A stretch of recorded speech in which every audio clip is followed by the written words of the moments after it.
Voy a contarte algo que muy poca gente sabe sobre mí, yo hago listas. Listas de todo. De pendientes de trabajo, de películas que quiero ver, de libros que me recomendaron y no he empezado, de cosas que necesito del mercado y siempre olvido comprar. Y en algún momento de mis 28 años, sin que nadie me lo pidiera, hice una lista de cómo quería que fuera el hombre con quien iba a estar. No una lista romántica ni cursi. Una lista honesta, de esas que una hace a las 2 de la madrugada, cuando ya no tiene filtros y se permite ser completamente sincera consigo misma. Quería a alguien que leyera. No que dijera que leía, que realmente leyera, que tuviera libros con el lomo roto de tanto abrirlos. Que cocinara, aunque fuera una sola cosa bien. Que no necesitara llenar todos los silencios, que pudiera estar callado al lado mío sin que eso se sintiera incómodo. Que fuera curioso del mundo, de las personas, de las ideas. Que me mirara como si yo fuera interesante, no solo bonita. Rodrigo Salcedo, la primera vez que lo vi, parecía haber leído esa lista. Ahora sé, que no solo la había leído. La había estudiado. Me llamo Valentina Ríos. Tenía 32 años cuando lo conocí, y llevaba 2 de esos años reconstruyéndome después de una relación que me había enseñado varias cosas dolorosas pero útiles, que uno puede querer profundamente a alguien, y aún así ser completamente infeliz a su lado, que el amor sin respeto no es amor, sino costumbre, y que irse a tiempo, aunque duela, es siempre mejor que quedarse esperando que algo cambie cuando todo indica que no va a cambiar. Vivía sola en un apartamento pequeño en el Poblado, en Medellín. Segundo piso, sin ascensor, con una ventana en la sala que daba a un árbol de mango, que los vecinos del edificio de enfrente usaban como punto de referencia cuando le daban indicaciones a alguien por teléfono. Era diseñadora gráfica independiente, lo que significa que trabajaba desde casa en pijama durante 3 días seguidos y luego salía a reuniones con clientes vestida de persona normal, fingiendo que mi vida tenía una rutina más estructurada de lo que era. Tenía una gata llamada Copérnico, gris, gruner y absolutamente convencida de que el apartamento era de ella y yo era su inquilina, que era la única criatura en el mundo que me conocía en todos mis estados, el del domingo productivo, el del miércoles de crisis existencial a las 11 de la noche, el del viernes de vino barato y series hasta las 2 de la madrugada. Los sábados iba al mercado de la plaza cerca de casa. Compraba frutas que no siempre terminaba, flores que, sí terminaba, y a veces me sentaba en el café de la esquina a tomar tinto y a mirar pasar a la gente, que es una de esas actividades que no cuesta nada y me recargaba completamente. Los domingos llamaba a mi mamá en Manizales. Le contaba lo esencial y omitía lo que sabía que la iba a preocupar sin necesidad. Ella hacía lo mismo conmigo, y las dos sabíamos que las dos lo hacíamos, y era una especie de acuerdo tácito entre madre e hija, que funcionaba mejor que la honestidad total. Era una vida tranquila. Un poco solitaria, honestamente. Pero completamente mía. Y entonces llegó él. Era una tarde de octubre.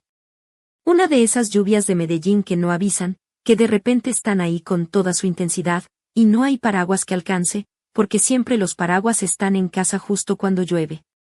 Yo había salido temprano, con la intención de buscar un libro que me habían recomendado en el trabajo, La voz de Chernóbil de Svetlana Alexievich, y había entrado a una librería del centro para escapar del aguacero, más que con prisa por encontrar el libro. Me quedé más tiempo del previsto, porque afuera el agua caía con la determinación de quien no tiene prisa en irse, y porque adentro olía a papel y café, música suave, y porque hay ciertos lugares que tienen la calidad específica de hacer que uno no quiera salir. Rodrigo estaba en el mismo pasillo que yo. Leyendo el lomo de cada libro con esa paciencia metódica que tienen las personas que realmente aman los libros, o que saben fingir muy bien. Cabello oscuro, ojos cafés, con algo que parecía levemente divertido en su expresión, como si el mundo le pareciera un lugar interesante.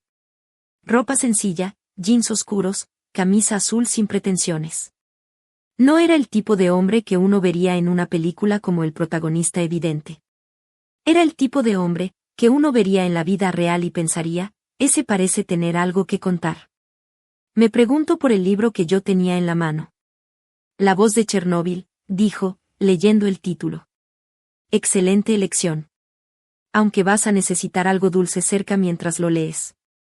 Es devastador de una manera que no se olvida. Me reí. Hacía mucho que un desconocido no me hablaba sin ninguna intención obvia detrás de sus palabras. O al menos eso creí. Hablamos de pie en ese pasillo durante 20 minutos. Me recomendó 3 autores que no conocía, uno colombiano, uno polaco y una escritora sudafricana. Me preguntó por mi trabajo con un interés que parecía genuino, que iba más allá de la pregunta educada de ¿a qué te dedicas? Escucho mis respuestas. Se rió de un chiste malo que hice sobre el diseño de empaques de cereal. Y cuando la lluvia amainó un poco y los dos hicimos ese movimiento simultáneo hacia la salida, me miró y dijo, si no tienes prisa, hay una cafetería aquí adentro. No tenía prisa. Hace mucho que no tenía prisa. Terminamos sentados con 2 tazas de café en la mano, hablando como si nos conociéramos de antes, con esa comodidad rara que solo ocurre con ciertas personas y que uno no puede fabricar, aunque quisiera. Me contó que era ingeniero civil, que trabajaba en proyectos de infraestructura para comunidades rurales en Antioquia, que viajaba mucho al campo y que eso le gustaba más de lo que esperaba cuando empezó. Que había nacido en Bogotá, pero llevaba 5 años en Medellín y ya no se imaginaba en otro lugar. Que odiaba las redes sociales con una convicción que en ese momento me pareció admirable, y un poco excéntrica en partes iguales. Cuando nos despedimos tenía su número guardado, y algo raro en el pecho que tardé un momento en reconocer porque llevaba tiempo sin sentirlo. Era emoción.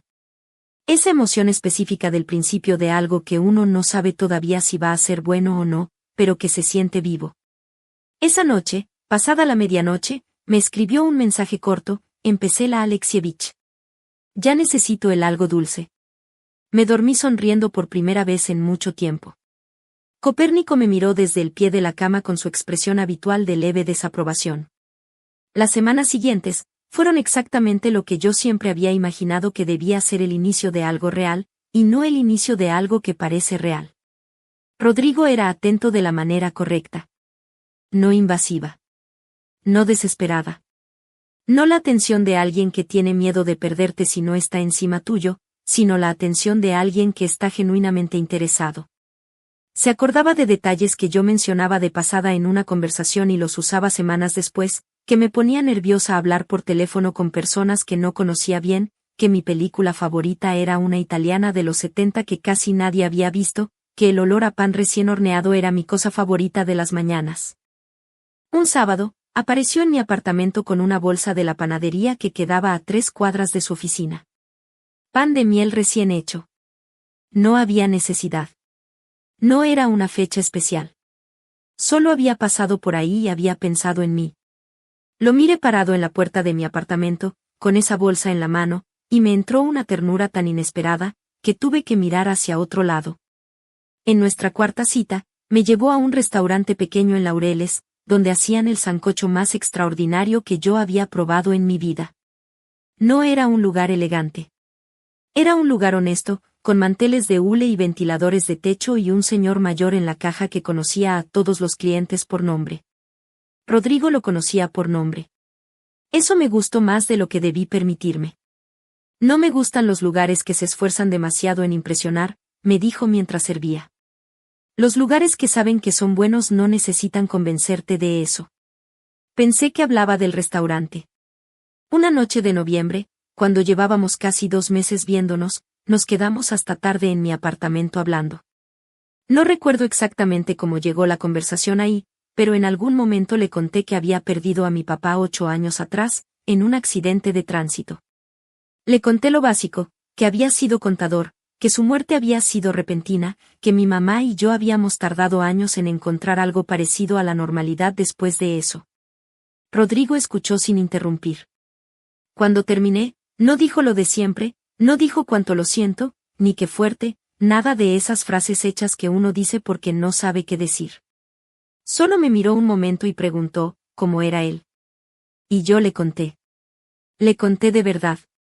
De la manera que uno le cuenta de alguien a quien extraña, a alguien que parece realmente querer saber. Después de esa noche algo cambió. Me sentí más cerca de él, de una manera que no había planeado. Eso, entendería después, era exactamente lo que él buscaba.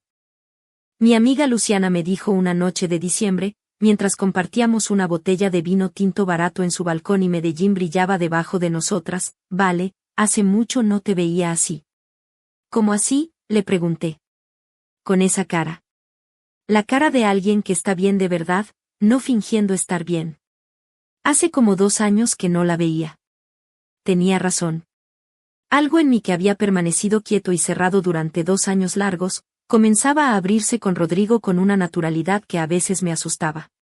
No porque algo estuviera mal, sino porque todo estaba demasiado bien, y yo había aprendido por experiencia, que las cosas demasiado buenas a veces tienen letra pequeña. Pero empujé ese pensamiento hacia abajo. Decidí que era el residuo neurótico de un pasado que ya había procesado. Decidí simplemente estar bien y dejarlo estar. Qué error tan elegante el mío. La primera señal llegó exactamente a las 5 semanas de conocernos. Fue tan pequeña, tan fácilmente explicable, que apenas la registré. Habíamos quedado en vernos un sábado en el parque. Yo llegué 20 minutos tarde porque una llamada de una clienta de Bogotá se extendió más de lo previsto. La clienta era nueva y yo no quería cortarla. Rodrigo estaba esperándome en la entrada del parque cuando llegué. Me vio llegar desde lejos. Y por un segundo, antes de que su expresión se recompusiera en la sonrisa habitual, vi algo que no había visto antes, una tensión alrededor de los ojos, una rigidez en la mandíbula, la cara de alguien que lleva un buen rato controlando algo por dentro. Duró un segundo. Solo un segundo. Pensé que no venías, dijo. Solo son 20 minutos, Rodrigo. Tuve una llamada de trabajo que no pude cortar, lo siento. No importa, respondió. Y sonrió. La tensión desapareció tan rápido, que me pregunté si la había imaginado. ¿Ya estás aquí? Sí. Ya estaba ahí.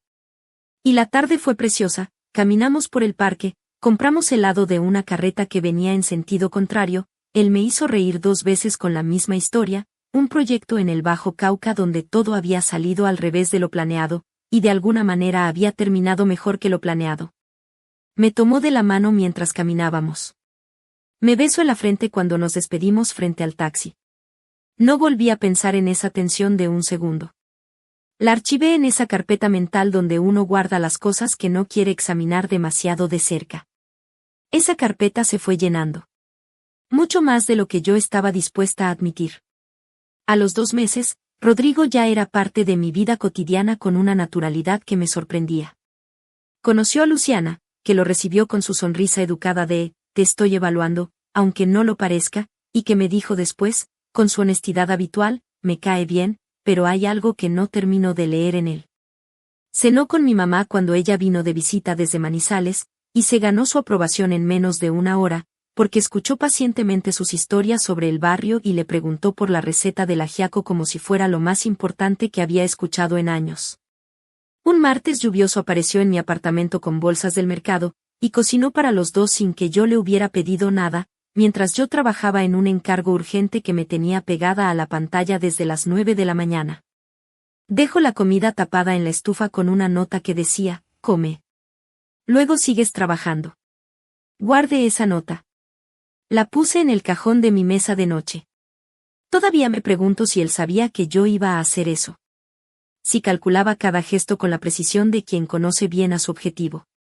Si el pan de miel, el restaurante de manteles de hule, la pregunta de cómo era tu papá, la nota en la estufa, eran piezas de un diseño o eran lo que parecían. Nunca voy a saber la respuesta con certeza. Y eso, de alguna manera, es la parte que más me cuesta. Si esta historia te está atrapando, suscríbete para más relatos como este. ¿Has visto señales como estas? ¿Has sentido alguna vez que alguien sabe demasiado bien exactamente lo que necesitas? Cuéntamelo en los comentarios. A los 4 meses, Rodrigo me propuso que viviéramos juntos. Lo hizo un domingo por la noche, con el mismo tono con que uno propone pedir pizza, sin rodeos ni dramatismo. ¿Y si nos quedamos en un solo lugar?, dijo.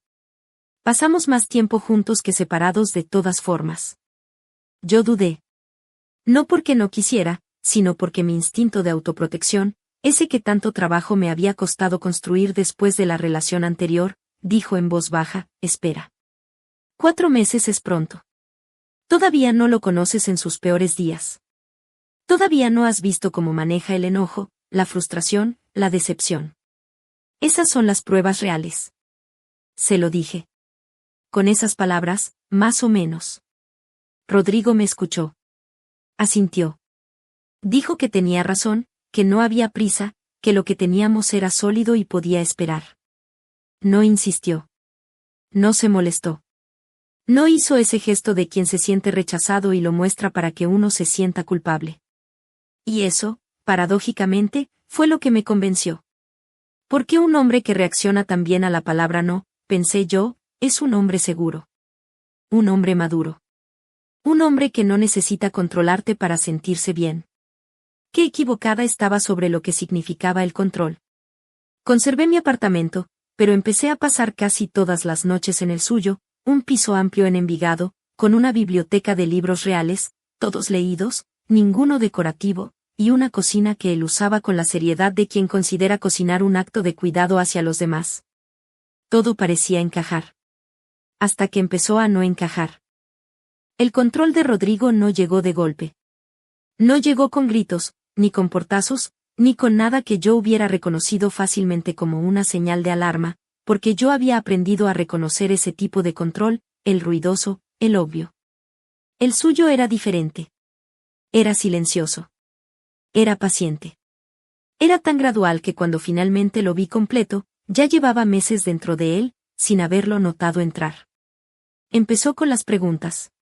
Al principio eran preguntas normales, las de cualquier pareja: ¿qué planes tienes esta semana? ¿A dónde vas esta tarde? ¿Con quién cenas el viernes? Yo respondía con naturalidad, porque no había nada que ocultar, y porque las preguntas sonaban a interés, no a interrogatorio. Pero poco a poco la frecuencia cambió. Y la textura cambió. Las preguntas se volvieron más rápidas, más precisas, más sistemáticas. ¿A qué hora calculas que llegas? ¿Por qué ruta vas? ¿Quién más va a estar ahí? No eran preguntas de alguien que quiere saber cómo está tu día. Eran preguntas de alguien que necesita coordenadas. Y cuando yo llegaba tarde o cambiaba un plan de último momento, no había reclamo. No había discusión.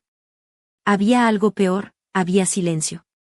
Un silencio específico, calculado, que duraba exactamente lo suficiente, para que yo sintiera que debía una explicación que nadie me había pedido. Una tarde llegué una hora más tarde de lo dicho, porque el tráfico en el poblado estaba completamente bloqueado por un accidente. Rodrigo estaba en la sala cuando entré. No levantó la voz. No dijo nada sobre la hora. Solo bajó el libro que estaba leyendo, me miró con esa expresión que yo ya había empezado a reconocer, la de quien sabe algo que tú no sabes, y preguntó con voz absolutamente normal: ¿todo bien? Sí, el tráfico estaba terrible, hubo un accidente en la avenida y... No importa, dijo. Y volvió al libro. Fui a la cocina. Me serví agua. Y me di cuenta de que me sentía culpable. Culpable de haber llegado tarde por un accidente que yo no había causado, en una ciudad que tiene tráfico caótico, en un día completamente normal. Culpable sin que él me hubiera dicho una sola palabra de reproche. Eso era nuevo. Eso no era normal. Y sin embargo me tomó varios meses más en reconocerlo. El segundo mecanismo fue más sutil y el que más daño me hizo. Rodrigo empezaba a sembrar pequeñas dudas sobre mis recuerdos. Lo hacía con delicadeza, casi con ternura, como alguien que corrige a un niño con afecto. Y siempre en momentos en que yo estaba un poco cansada, un poco distraída, un poco menos afilada de lo habitual. Una noche, le conté que había tenido una discusión con una clienta, me había pedido cambios de último momento en un proyecto. Me quejé un poco, lo normal. 2 semanas después, en una conversación totalmente diferente, él mencionó de pasada, claro, como lo de aquella clienta que siempre te trataba mal. Espera, dije. Yo no dije que me tratara mal. Dije que me había pedido cambios tarde. Él frunció el ceño levemente. Valentina, me dijiste que te gritaba por teléfono. No, eso no lo dije. Bueno, quizá recuerdo mal, dijo. Y cambió el tema con la naturalidad de quien cierra un paréntesis sin importancia. La primera vez que pasó algo así, lo descarté. La segunda vez, dudé un momento. La quinta vez, comencé a preguntarme si mi memoria estaba fallando. Eso es exactamente lo que él buscaba. Porque un mecanismo de control, que hace que la otra persona dude de su propia percepción de la realidad, es el más eficiente que existe. No necesitas jaula, si la persona que quieres controlar empieza a creer que sus propios sentidos no son confiables. No necesitas amenazas, si logras que alguien sienta que su versión de los hechos no vale tanto como la tuya. Aprendí eso después. Con nombre y todo. Se llama gaslighting, y es una forma de abuso psicológico tan efectiva, precisamente porque es invisible para quien la sufre mientras está dentro de ella. El momento más perturbador de ese periodo llegó con mi prima Andrea. Andrea vino de Bogotá a visitarme en octubre. Rodrigo la conoció esa noche en una cena en mi apartamento. Fue encantador, como siempre lo era con gente nueva, atento, curioso, con esa habilidad suya de hacer que cualquier persona sintiera que era la más interesante de la habitación. La cena fue agradable. Pero cuando Andrea fue al baño, Rodrigo se inclinó hacia mí y dijo en voz baja, casi con delicadeza, ¿no me habías dicho que ella y tú no se llevaban bien? Me detuve. Busqué esa conversación en mi memoria con cuidado. No estaba. No recuerdo haber dicho eso, Rodrigo. Andrea y yo tenemos una relación normal de primas. Él frunció el ceño con expresión de genuina confusión, casi de preocupación por mí. Sí, me lo dijiste. En julio, cuando hablamos de tu familia. Dijiste que ella siempre había sido competitiva contigo desde chicas. Eso no lo dije. Val, dijo, con voz suave y paciente, la de quien explica algo obvio a alguien que tarda en entenderlo. A veces no recordamos todo lo que decimos.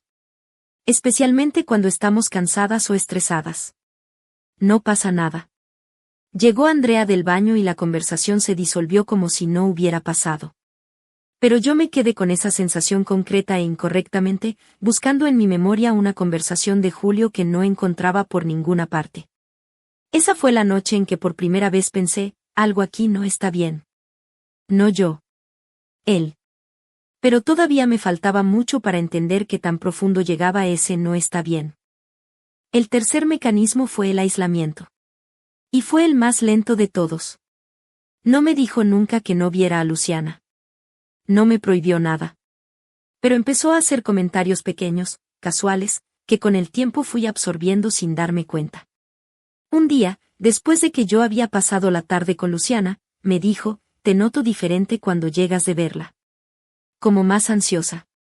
No sé, como si ella te transmitiera cosas. No dije nada en ese momento. Pero la semana siguiente, cuando Luciana me invitó a salir, me sorprendí pensando, voy a estar ansiosa después. Y casi cancelé. Casi. No lo hice. Fui. Y por supuesto no estuve ansiosa. Estuve bien, como siempre que estoy con Luciana. Pero el proceso ya había empezado, el de mirar mis propias relaciones a través del filtro que él había instalado. El de dudar de las personas que me conocían y querían antes de que él llegara. El de ir quedándome, sin notarlo completamente, un poco más sola. Hay una lógica detrás de eso, aprendí después. Si logras que alguien se aleje de su red de apoyo, esa persona depende más de ti, para validar su propia realidad. Y si ya lograste que dude de su memoria y de sus percepciones, entonces tú, te conviertes en la única referencia que le queda. Es un sistema. Tiene pasos. Y Rodrigo lo seguía con la precisión de quien los ha practicado antes. La noche en que encontré la carpeta fue un miércoles frío de noviembre. Rodrigo tenía una reunión que se extendía hasta tarde. Yo estaba sola en su apartamento, trabajando en el diseño de una campaña para un cliente nuevo, cuando fui al escritorio a buscar unas tijeras. El cajón inferior derecho. Debajo de un manual de instrucciones de un electrodoméstico que ya no existía en el apartamento, había una carpeta manila. Vieja, con las esquinas dobladas de quien la ha abierto y cerrado muchas veces. La saqué sin pensar mucho. La abrí. Y el mundo se detuvo. Lo primero que vi fueron las fotografías. Había decenas, impresas en papel mate, algunas en color y algunas en blanco y negro. Y todas eran de mí. No eran fotos de nuestras salidas juntos. No eran fotos que yo le hubiera dado, ni que él hubiera tomado abiertamente cuando estábamos juntos.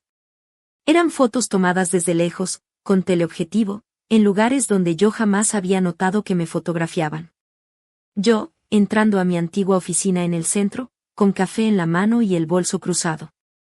Yo, en la plaza de mercado de los sábados, eligiendo naranjas con esa concentración excesiva que pongo cuando elijo frutas.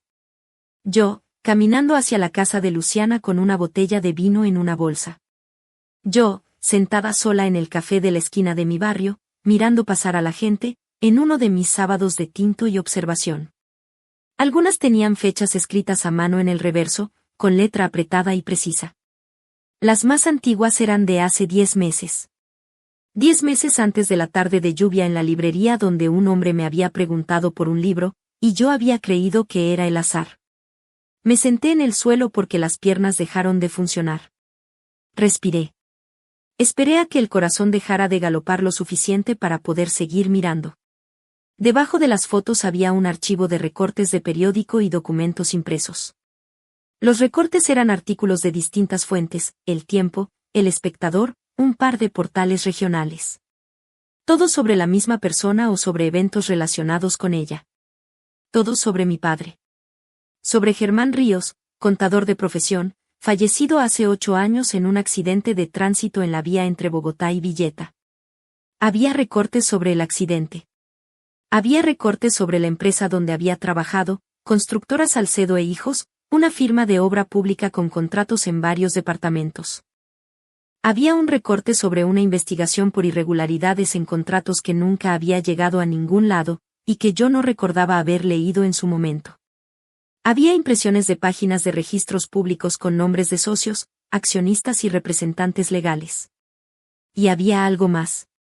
Algo que hizo que el frío que ya sentía se volviera más profundo. Había un sobremanila pequeño dentro de la carpeta grande. Adentro, 4 hojas fotocopiadas que parecían ser parte de un informe interno, formato técnico, columnas, fechas, números de referencia. En el encabezado, el logo y nombre de la constructora Salcedo e Hijos. En el margen de la primera hoja, escrito a mano con el mismo tipo de letra precisa de las fechas en las fotografías, una anotación que decía, copia del original, archivo reservado, no distribuir. El documento detallaba, en lenguaje técnico y frío, una serie de transacciones entre la constructora y varias empresas fantasma en Panamá y en Miami entre 2013 y 2015. Montos que no correspondían a los contratos públicos registrados. Nombres de funcionarios de 2 alcaldías que aparecían en comunicaciones internas. Y una línea que yo leí 3 veces, para asegurarme de que entendía lo que estaba leyendo. Riesgo de exposición crítica identificado en contador externo GR acceso a registros completos periodo 2014. Requiere manejo urgente. GR Germán Ríos. Mi papá. La última hoja del sobre era diferente. Era una página suelta, mecanografiada, sin membrete pero con el mismo tipo de formato interno. Y en ella, subrayada con tinta roja como quien marca algo que no quiere olvidar. Germán Ríos fue el único testigo interno con acceso a la documentación completa, pudo haber comprometido a la familia Salcedo ante las autoridades. La situación fue resuelta en enero de 2016. Archivo cerrado. Enero de 2016. Mi papá había muerto en enero de 2016. Rodrigo Salcedo. La familia Salcedo. No había sido un accidente. Escuche las llaves en la cerradura de la puerta principal. La situación es mucho más grave de lo que Valentina imaginaba. ¿Qué harías tú en su lugar? Comenta y dale, me gusta, si quieres saber cómo logró salir, y qué pasó con Rodrigo y con los Salcedo, no te pierdas el final de esta historia. Tuve exactamente 12 segundos. Lo sé porque los conté. Mientras volvía a meter todo en la carpeta al cajón, el cajón cerrado, me levantaba del suelo, caminaba a la cocina y ponía agua a hervir. Para cuando Rodrigo abrió la puerta yo estaba de espaldas a él frente a la estufa, con las manos apoyadas en la encimera, haciendo el trabajo más difícil de mi vida hasta ese momento, controlar mi respiración. ¿Todo bien?, preguntó. Sí, dije. Y me volví con lo que espero haya sido una sonrisa que parecía normal. ¿Cómo estuvo la reunión? Larga, dijo. Dejó las llaves en la mesita de la entrada, como siempre. Se acercó a la cocina. Me besó en la mejilla, como siempre. Olía a su colonia habitual. Pensé, este hombre me besa en la mejilla y hace unos minutos yo sostenía en mis manos la evidencia de que su familia probablemente mató a mi papá. Cenamos. Él habló. Yo asentí en los momentos correctos, hice 2 preguntas en los momentos correctos, me reí en el momento correcto. Fue la actuación más difícil de mi vida, y espero no tener que repetirla jamás. Por dentro era un caos absoluto, náuseas, terror, rabia que no sabía dónde poner, preguntas que se apilaban sin orden. ¿Cuánto tiempo llevaba siguiéndome? ¿Qué sabía exactamente? ¿Qué quería de mí? Tenía instrucciones de hacerme daño si yo llegaba a saber algo. Toda la relación había sido un encargo desde el principio. Esa noche, cuando Rodrigo se quedó dormido, tomé mi teléfono, entré al baño, cerré la puerta con seguro y le escribí a Luciana. No le conté todo. Solo le dije, necesito verte mañana urgente. ¿Es serio? No le digas a nadie que quedamos. Ella respondió en menos de 2 minutos, aunque era la 1:30 de la madrugada, aquí estaré. ¿Estás bien? Todavía sí, respondí. Volví a la cama. Me acomodé al lado de Rodrigo. Me quedé mirando el techo en la oscuridad pensando en mi papá, pensando en esa frase subrayada en rojo, pensando en los 10 meses de fotografías antes de la librería, pensando en la nota de la estufa, que yo había guardado en el cajón de mi mesa de noche, como si fuera algo precioso. Pensando en todo lo que había confundido con amor durante 5 meses. Al día siguiente usé una excusa de cliente urgente para salir a las 9 de la mañana. Luciana me esperaba en su apartamento con café y con esa serenidad suya que siempre me ha parecido un regalo, porque la mía se me había ido completamente. Le conté todo. Las fotos con fechas. Los recortes sobre mi papá. El documento de la constructora con las transacciones y los nombres. La frase subrayada en rojo y lo que significaba la fecha. Ella escuchó sin interrumpir. Cuando terminé hubo un silencio largo. Valentina, dijo finalmente. Necesitas llamar a un abogado hoy. No mañana. Hoy.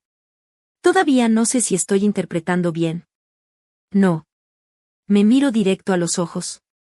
Escúchame, este hombre te fotografiaba 10 meses antes de conocerte. Tiene en su poder documentos que vinculan a su familia, con la muerte de tu papá. Y llevas 5 meses en una relación donde te hace dudar de tu propia memoria. Valentina. Eso no es una interpretación. Eso es lo que está pasando. Lo sabía. Solo necesitaba escucharlo de alguien más, para que dejara de parecerme una historia demasiado extrema para ser real. Llamé a Carmen Reyes esa misma tarde. Era una abogada amiga de mi mamá desde hace 30 años, penalista con 20 años de ejercicio en Medellín, a quien yo le tenía una confianza absoluta. Le expliqué la situación, con todos los detalles que podía dar por teléfono. Ella me escuchó con la atención de quien no subestima nada. Y cuando terminé me dijo algo que cambió la dirección de todo lo que vino después. Valentina, la muerte de tu papá jamás se cerró oficialmente como accidente confirmado. Hay una denuncia que tu mamá interpuso en 2016, que quedó sin seguimiento por falta de evidencia. Si tienes en tu poder documentos que conectan personas específicas con una motivación concreta para hacerle daño, eso puede reabrir la investigación. Me quedé sin palabras. Mi mamá había denunciado.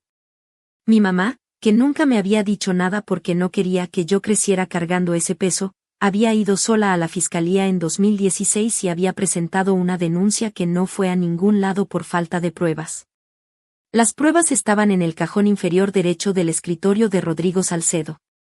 Carmen fue directa, no confrontar a Rodrigo. No mostrarle que sabía nada. No hacer ningún cambio visible en mi comportamiento. Actuar con normalidad el tiempo necesario, para organizar la salida de manera segura y fotografiar los documentos antes de irme. Esos 3 días fueron los más largos de mi vida. Volví al apartamento de Rodrigo esa tarde. Cené con él. Vi una serie con él. Dormí a su lado.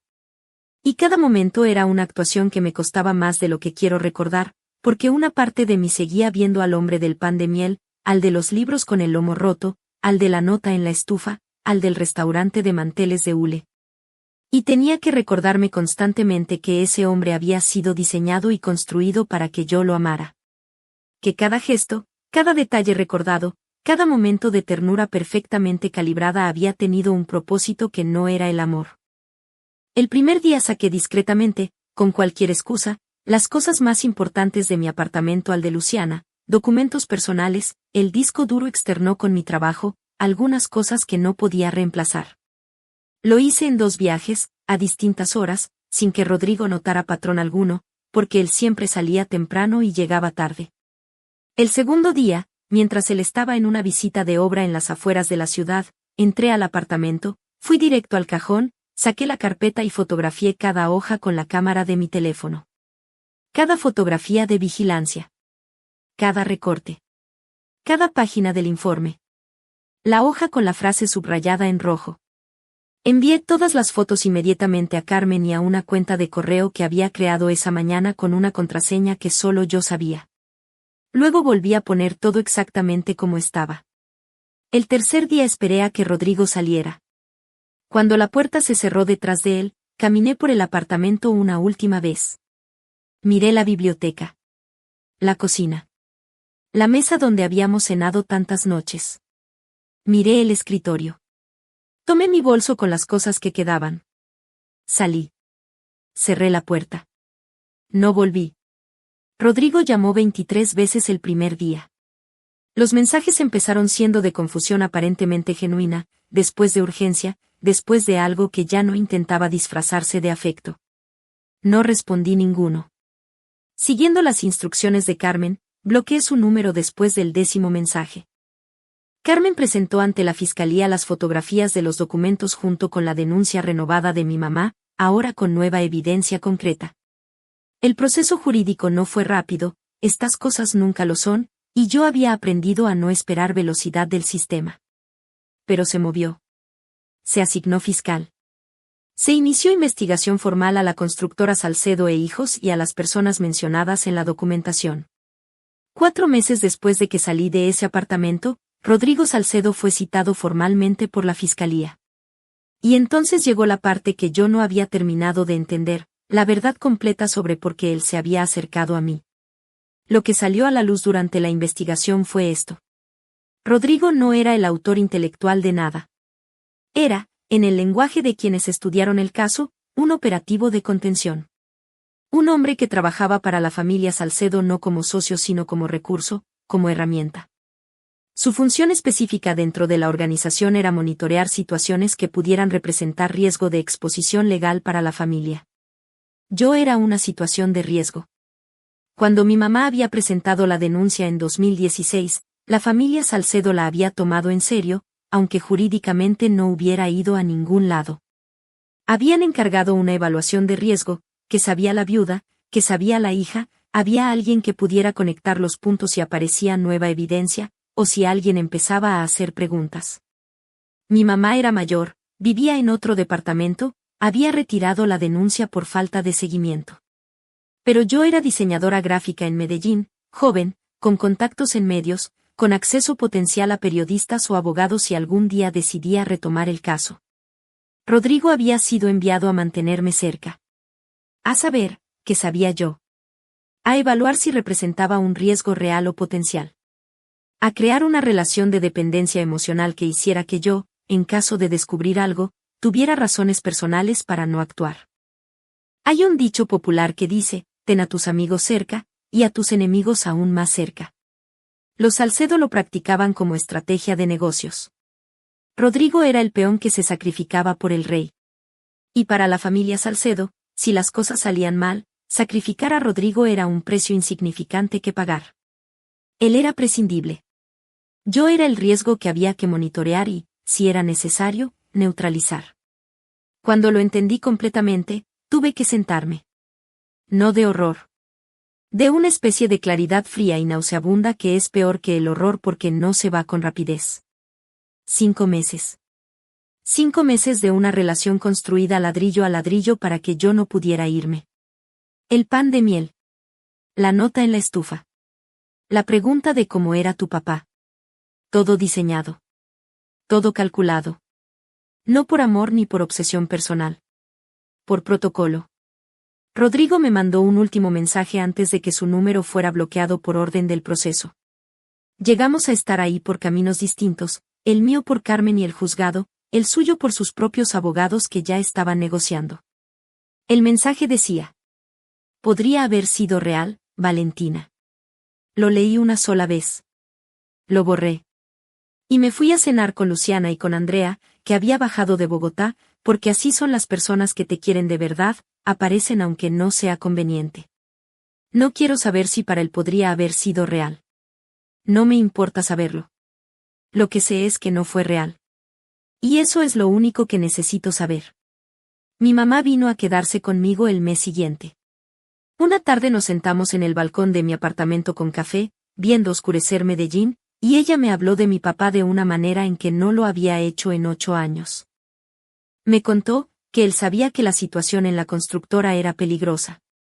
Que había visto cosas en los registros que no cuadraba, y que había empezado a documentarlas sin contarle a nadie, ni a ella, porque no quería ponerla en riesgo. Que en los últimos meses antes de morir había estado diferente, más callado, más cuidadoso. Que ella había pensado que era estrés de trabajo y no había preguntado lo suficiente. Me contó que después del accidente había revisado sus papeles y había encontrado indicios, no pruebas concretas pero sí indicios, de que algo no había sido lo que parecía. Y que había ido sola a la fiscalía en 2016 y había presentado la denuncia con lo que tenía, que no era suficiente, y que cuando le dijeron que sin más evidencia no podían avanzar, había guardado todo y no me había dicho nada porque yo apenas estaba reconstruyendo mi vida después de su muerte y ella no quería añadirle más peso. ¿Por qué no me dijiste?, le pregunté. No con reproche. Con tristeza. Ella me tomó la mano. Porque creí que no iba a llegar a ningún lado. Y porque no quería que vivieras con esa carga encima. Llegó, dije. Llegó, repitió. Y lloró. Y yo también. Las dos, en ese balcón, con el café enfriándose entre las manos, dejamos ir algo que habíamos cargado demasiado tiempo sin saberlo la una de la otra. Han pasado 16 meses. Sigo en mi apartamento de El Poblado. La ventana de la sala sigue dando al árbol de mango. Copérnico sigue siendo dueña y señora de todo lo que ocurre en estos 42 metros cuadrados, y me sigue mirando con su expresión de leve desaprobación cada vez que llego tarde. Los martes como con Luciana. Los domingos llamo a mi mamá. Volví al mercado de la plaza los sábados. Volví al café de la esquina a tomar tinto y a mirar pasar a la gente. Volví a hacer listas. Y aprendí cosas que no quisiera haber necesitado aprender, pero que no cambiaría por no saber. Que el control no siempre llega con gritos. A veces llega con pan recién horneado. Que alguien que te hace dudar de tu propia memoria no te está cuidando, te está disminuyendo, ladrillo a ladrillo, hasta que su versión de la realidad sea la única que quede. Que las señales de alerta no llegan con sirenas, llegan como una tensión en la mandíbula que dura un segundo, como preguntas que suenan a interés pero tienen textura de inventario, como silencios calculados que te hacen sentir culpable de cosas que no hiciste. Que el amor que merezco, que mereces tú que me estás escuchando, no llega pidiendo que abandones tu memoria, tu red de personas que te quieren o tu capacidad de confiar en lo que ves y sientes. El amor de verdad no te achica. No te silencia. No te deja sintiéndote culpable de cosas que no hiciste. Eso lo sé ahora. Con el costo que tiene saber ciertas cosas. Y vale la pena saberlo. Si estás en una relación que te hace dudar de tu propia memoria, que te hace sentir culpable de cosas que no hiciste, o que te va alejando poco a poco de las personas que te quieren, estate atento. Pregúntate, cuestiónate si estás o no control. Y hay salida, aunque ahora mismo no la puedas ver con claridad. Busca a alguien de confianza. No estás solo, no estás sola. ¿Te llegó esta historia? ¿Conoces a alguien que haya vivido algo parecido, o lo has vivido tú? Cuéntame en los comentarios, siempre con respeto y cuidado. Y si esta historia te pareció importante, compártela, nunca sabes a quién puede ayudar llegar en el momento exacto. Gracias por llegar hasta aquí. Hasta la próxima.